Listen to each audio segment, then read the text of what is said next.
Welcome to our channel. Before we get started, please consider liking and subscribing so we can bring more stories like this to you.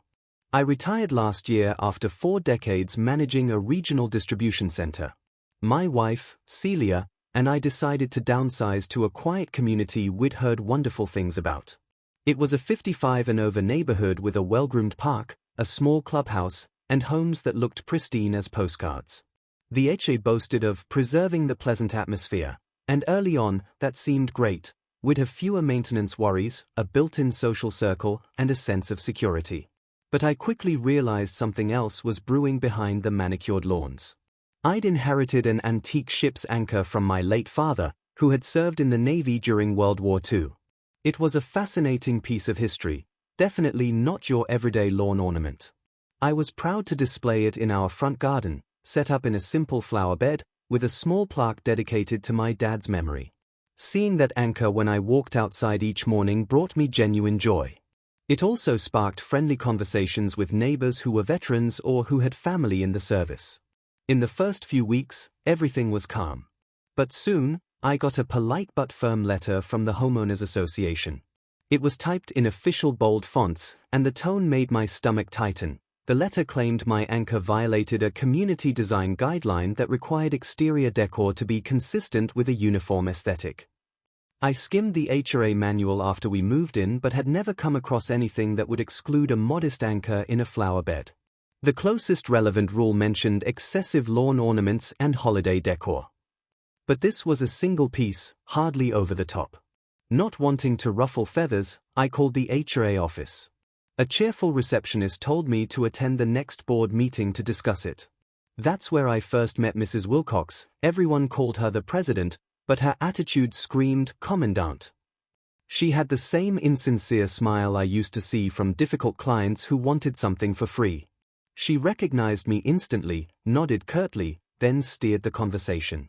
Mr. Hensley, Mrs. Wilcox began, scanning her notes, "We're pleased to have you and your wife in the community. Regarding the anchor, well, it simply doesn't match the neighborhood's established aesthetic." I was quick to point out that the anchor wasn't neon-colored or LED with lights. It was discreet and had historical significance. I tried to show them pictures of it to prove it wasn't an eyesore. But Mrs. Wilcox waved her hand dismissively.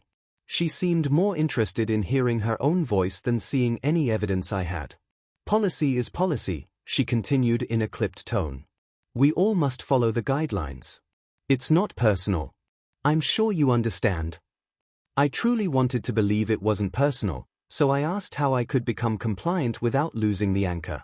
Could we work out a compromise, maybe move it to a side garden or partial enclosure if visibility was the issue? I didn't want a war with my new HOA. She said she'd run it by the board and let me know. That sounded like a dead-end answer, but I was still hopeful. I left the meeting with sweaty palms. People around me whispered that Mrs. Wilcox was known for tossing out warnings on the smallest infractions, like if someone's trash bin stayed at the curb for an extra evening. "She wants to keep the property values high," they said with a shrug. Over the next week, I received no updates. Then, one evening, a neighbor, Joe, stopped by while I was weeding my front lawn. He spoke in hushed tones, glancing around as if someone might be eavesdropping. "I hear they're going to fine you, Dave," he whispered, leaning in. "They claimed your anchor is a permanent structure." A permanent structure? It wasn't even cemented in. I'd set it on a short concrete slab so it wouldn't tip over. Joe handed me a copy of the neighborhood bulletin, with a mention that recent unapproved lawn displays could face daily fines if not removed. I felt a hot flush creep up my neck. Had they singled me out in a public notice? The next morning, I got the official letter, "Final warning, remove the anchor within 72 hours or face a fine of $50 per day." The reasoning? It impeded sightlines for neighbors, though we live on a calm, cul-de-sac street. It was baffling. Celia tried calling the HOA, but no one picked up, and any messages we left went unreturned. I dreaded taking the anchor away. It was a tribute to my father, and it felt like a violation of my family's memories. But maybe I had to surrender for peace. Just as I was leaning toward compromise, Joe knocked on my door again.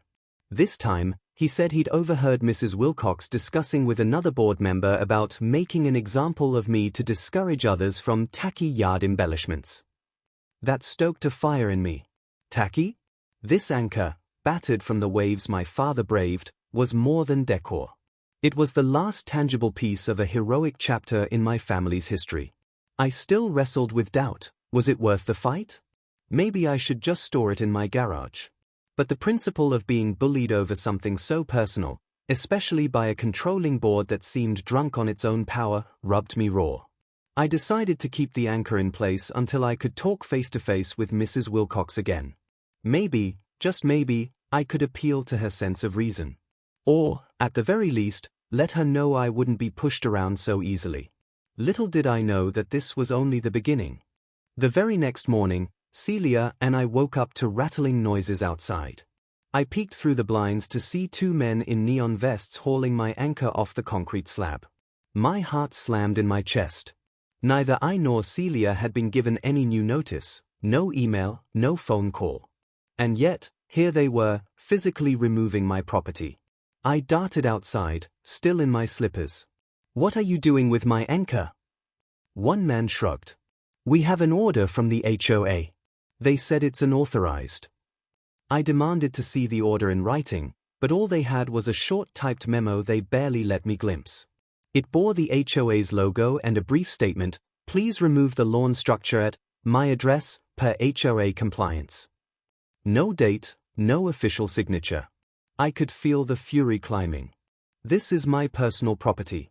You can't just take it. Put it back, now." They looked uneasy. "Sir, we're just contracted by the board. If you have an issue, you need to call them." Celia was already on the phone with the sheriff's non-emergency line. Neither of us was sure what else to do in the moment. It felt like theft. We had never signed any waiver permitting them to remove items from our yard. Sure, we were aware that HOAs can fine you, but physically confiscating something was an entirely different animal. Within minutes, a squad car pulled up, lights flashing. Two officers stepped out. One was a younger guy, the other looked about my age, maybe close to retirement himself. The older officer approached calmly. "We got a call about a possible theft." I explained the situation, pointed to my anchor, now strapped to a small utility trailer, ready to be carted away like a piece of junk. Mrs. Wilcox arrived just as I finished describing how the HOA contractors had no proper authorization. She wore a stiff expression, part smugness, part annoyance. "This is not theft, officer," she said, voice clipped. "It is an HOA action due to repeated violations. Mr. Hensley has been warned multiple times. We have every right to enforce our regulations, including removal of non-compliant structures." The older officer frowned. "Your bylaws might allow fines or legal action, but physically removing something from a homeowner's lot without explicit court permission is tricky." Mrs. Wilcox's nose flared. "We have the right to maintain the community standard. We can't let these eyesores remain. The anchor is over the maximum dimension allowed for yard ornaments." I started to respond, but the officer held up a hand. "Let's keep this civil. Mr. Hensley, do you have any documentation that states your anchor was approved, or at least not disallowed?" I sighed. "No. They never gave me a clear path to approval. Just fines and final warnings. But I do have a copy of the guidelines. Nowhere does it mention anything about an anchor or an item of this size being explicitly banned. I've looked it over carefully." Mrs. Wilcox snapped, "Then you missed the part about structures that disrupt uniform aesthetics." The officer let out a long exhale. "This sounds like a civil dispute. We can't order them to return it right now, but I'd strongly suggest you folks handle it through the proper channels." I asked if they could at least document that this removal was happening against my will. The younger officer nodded, stepping aside to note the details. In the end, the police couldn't forcibly stop the HOA from hauling the anchor away, not without a court injunction. They did instruct Mrs. Wilcox to keep the anchor in a secure location until the matter was settled, a small concession that I clung to. After they left, I stood there, my blood pumping. Mrs. Wilcox stared me down with the triumphant look of someone who'd just proven her authority. "Mr. Hensley," she said coolly, You have my word it will be stored safely at the maintenance shed. Once your fines are paid in full, we can discuss its return. I wanted to shout at her for basically holding my anchor hostage. But I took a deep breath and reminded myself I needed a clear head. Yelling would only reinforce whatever narrative she had about me. So I stepped back inside and started drafting an email to the HOA's board members. If they wanted to escalate things, I'd respond in kind. The next few days were a blur of phone calls, emails, and mounting frustration. I soon discovered that the monthly fines they threatened before had suddenly ballooned into daily penalties, plus a removal fee for the labor they'd used to seize my anchor. It was an outrageous figure, over $1,000, at least. Meanwhile, I was hearing from neighbors that Mrs. Wilcox had told them I was unreasonable and combative when it came to following community rules. One sweet older couple even avoided me at the mailbox. We just said hello at a distance, no deeper conversation. I could sense that the gossip train was in full steam. As the tension grew, I contemplated caving. Maybe I could manage the fines, get my anchor back, and move on. But the idea of paying the HOA to retrieve what was rightfully mine made my skin crawl. My father's anchor deserved more respect than that. One evening, I got a phone call from an unexpected source, a fellow board member who was fed up with Mrs. Wilcox. She asked me to keep her name private, but she told me the board hadn't officially voted to remove my anchor at all. According to her, Mrs. Wilcox had lied about a majority agreement to forcibly seize it. She'd practically strong-armed one or two members into silence. This board member was willing to testify to that if it came down to legal action. And that's precisely when I decided to lawyer up. This might have started as a petty HRA scuffle, but it had turned into something bigger, a matter of principle. They had no legitimate claim to my father's anchor. If the board itself was being misled by Mrs. Wilcox, what she did was borderline theft, no matter how she spun it. It felt like diving into unknown waters. I'd never sued anyone in my life. But I was determined to see this through, even if it meant facing the HOA's lawyers in court. I won't pretend the lawsuit was easy or cheap. But I knew I had a strong case. My attorney, Megan Howell, specialized in property disputes and was well-versed in HOA overreach. After hearing my story, she shook her head in disbelief at Mrs. Wilcox's brazen actions. We filed a formal complaint in small claims court, arguing that the HOA had unlawfully removed and withheld my property. We also requested compensation for emotional distress tied to the loss of a significant family heirloom. I wasn't out to bankrupt anyone, but I wanted them to realize there were real consequences for weaponizing regulations. In the lead-up to the court date, the HOA stepped up pressure. I got 2 more letters demanding payment of the storage fee, plus daily fines. They threatened me with a lien on my home if I didn't cough up the money. Megan told me not to worry, those letters were intimidation tactics, and they had no legitimate legal footing. Word spread quickly among the neighbors. Some folks started voicing support for me. Joe organized a small petition asking the HOA board to revise the guidelines regarding personal memorial items. Others were reluctant to get involved, wary of stirring Mrs. Wilcox's ire. Still, it felt good not to be alone. At the pre-trial mediation, we sat across from Mrs. Wilcox, who had brought another board member and the HOA's lawyer. She glowered at me as if I were the troublemaker in all this. The mediator asked if we could find common ground.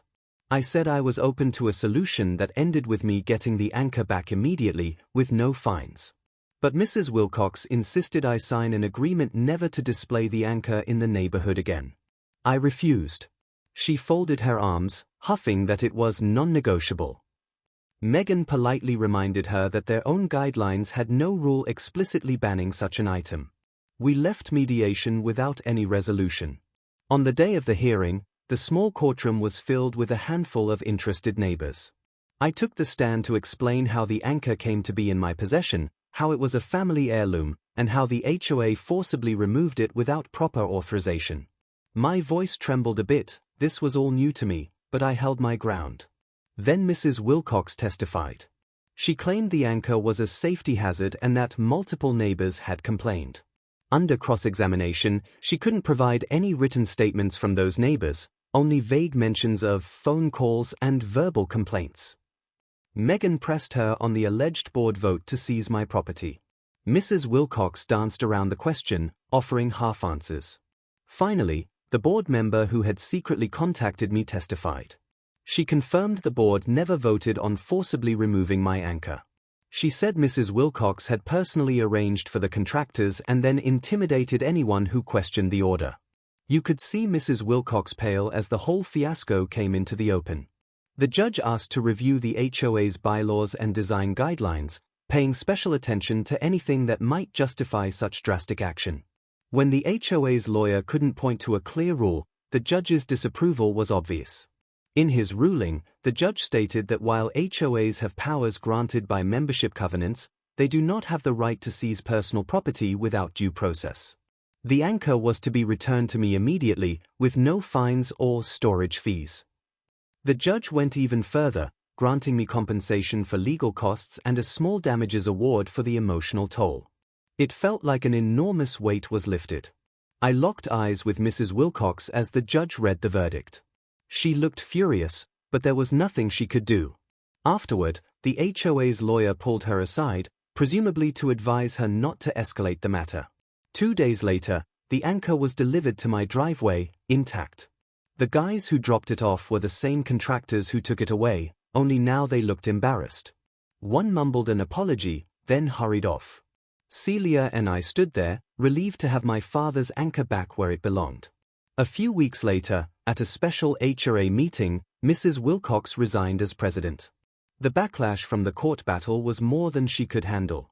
A lot of residents realized the board had become less about community well-being and more about heavy-handed control. It took time for wounds to heal, but eventually, the atmosphere improved. I still keep the anchor out front, just on the right side of a small garden. Every so often, someone will stop by to ask about it, and I'll share a story or two about my dad's naval service. The difference now is that folks aren't afraid of crossing some secret line and getting reported. It's an odd feeling, going from the new couple in the neighborhood to the catalyst for overdue change. In the end, I never wanted drama. I just wanted respect for a piece of history and the memory of my father. Standing up for that, it turns out, was the push the community needed to see through the tyranny of a Karen on a power trip. As it turns out, we all gained something from it. My anchor came home, and the neighborhood learned that common sense matters more than petty rules in a dusty binder.